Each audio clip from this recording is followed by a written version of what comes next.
Good morning and welcome to the new edition of my live comments. President Trump released a cat in the group of pigeons. He fulfilled another promise of his, that he has declared his intention to fulfill the promise, which he has been doing since the day of election. And this time, he adhered to his commitment to raise tariffs. The purpose? To ensure that the free trade does not generate or degenerate into unfair trade. So he wants a fair trade. The Canadian economy, along with the US economy for once, has not suffered significantly recently, but for USA, the problem is that it's losing many billions of dollars every year, and virtually with every country that it deals with.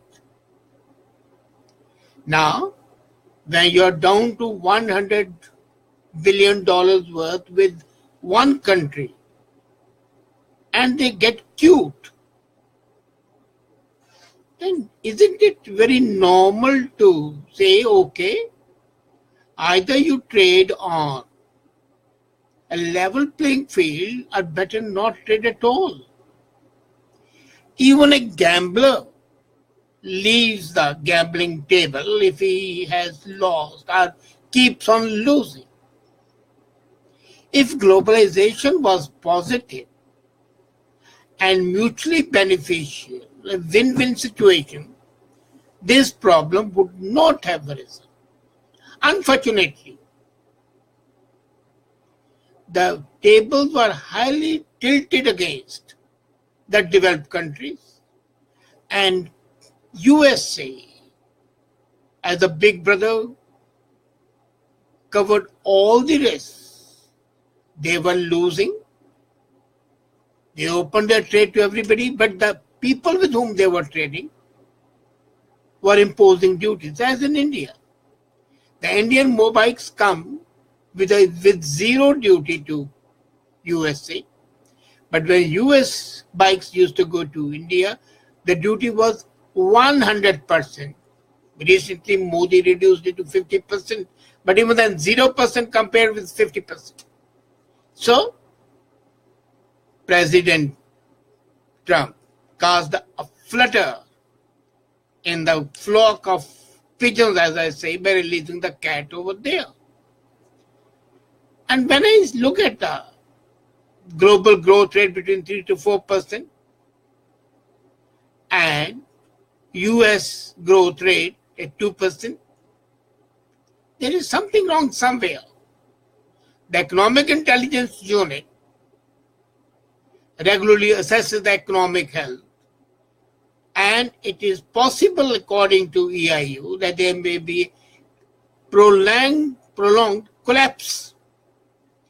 And that possibility of a collapse of the trade and heightened trade war has been increased by President Trump's declaration of higher tariffs on steel and aluminum. Now, let's imagine what happens. A, can those countries not afford to trade with USA? And when Trump said trade wars are good, what's wrong? If the trade war ensues, ultimately it will settle at an equitable level. And at least it's less dangerous than the real war. Now, basically, the global economy has not been very good. And since 3% growth is negated by the growth inflation, increase in pandemics, increase in political one-man-upship, leading to millions of refugees, if not billions, So there's a great uncertainty globally. And that uncertainty, what happens? When there's political uncertainty, there's war. And when there is economic uncertainty, there's a tariff war. In January, USA had slapped tariffs on washing machines and solar panels. People were thinking that heavens would fall. Nothing happened. That was testing the waters by the Trump administration. Now, when we take up the trade war along with the possible other threats like nuclear threat, cyber attacks, proxy wars, then the situation becomes quite chilling. When China claims territorial water as far south as Malaysia coast, when the Korean peninsula rises to be a red hot one, there is issue. There is a danger of major cyber attack on crippling corporate and government offices, prolonged economic downturn, oil prices falling in case the current OPEC talks fail, and multiple countries withdrawing from Eurozone. All that leads to risky business. And global risks are definitely not something.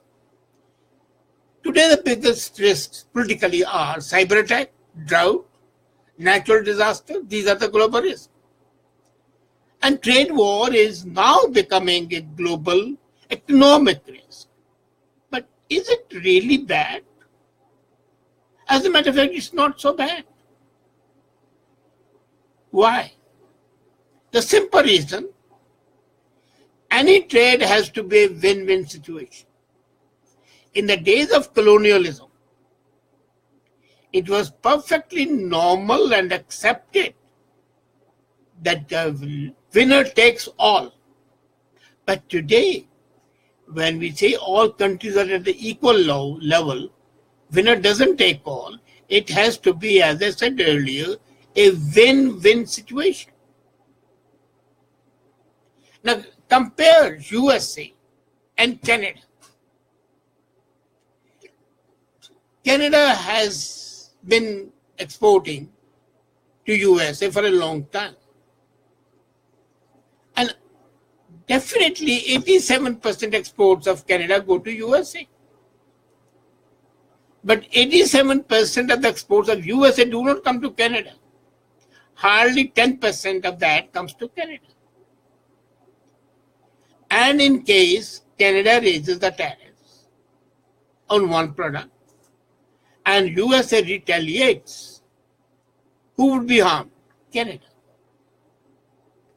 So when Trudeau wants Trump to beware, he is in fact doing the same thing, politically incorrecting what he did in India. If the Indian trip was a disaster, this trade war with USA can be calamity. They were saying that they'll like to raise, Germany said, for example, that they'll raise tariffs on the US products going to Germany. Now imagine if Merkel does so. Today Merkel has been anointed as the leader to lead the country for the fourth time. And it's quite possible she might do something which can provoke Trump for further action, and he has given a hint that in case they retaliate, USA would raise the duty on the cars. And 80% of the cars manufactured in Germany come to USA, thereby giving a stiff competition to the American-made cars. So the moment as a retaliatory measure, Germany raises the tariff on the products going to Germany or Eurozone, USA can easily slap tariff on the cars. So first tariff on the steel, then tariff on the other products, then tariff on the gas. So the war is there. Ultimately, time would come when the both countries would have to sit down and say, okay, let's talk out.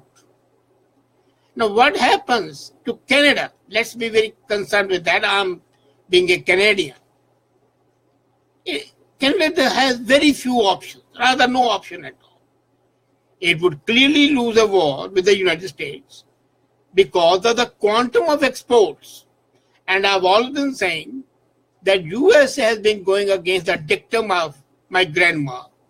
Don't put all the eggs in one basket.